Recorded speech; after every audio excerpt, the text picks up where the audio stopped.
Ka chairperson jaka Meghalaya State Commission for Women ka kong Pitoy, rangkat baka director ka social welfare ka kong Didi Shira, hakan riyo tarik mantaw benay no pra arjar arpuar, kila apalat pay bae ka film ka bakerteng kenyo.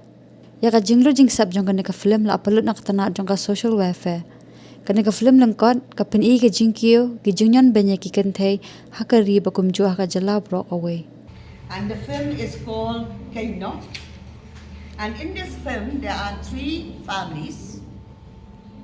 And these families will act as a mirror. This family will act as a mirrors to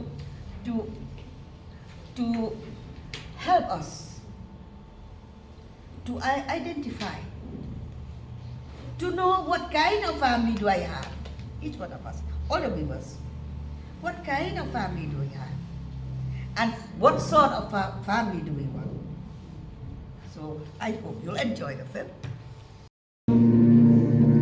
Resulta, lima lebih yang pinang sudah kepada mana? Langsung dikopi, tapi kopi yang besar mana? Coba, kerana kita kenal mulai waktu hara balik kabar nama. Dan resulta, kerja yang ada nong sedang takkan mau berwir kalau copi. Pilih beri masih mar, benda-benda yang bilang berkikun berwa. Kila balik kata, hah? Patanya ke baik dir, hati di mana? Kata lu dengan ni benar benar ya mah. Kalau kan dia, kalau lebih berkaki dia dulu. Tanah lagi kan, leksuar betul. Apa sih guys mana?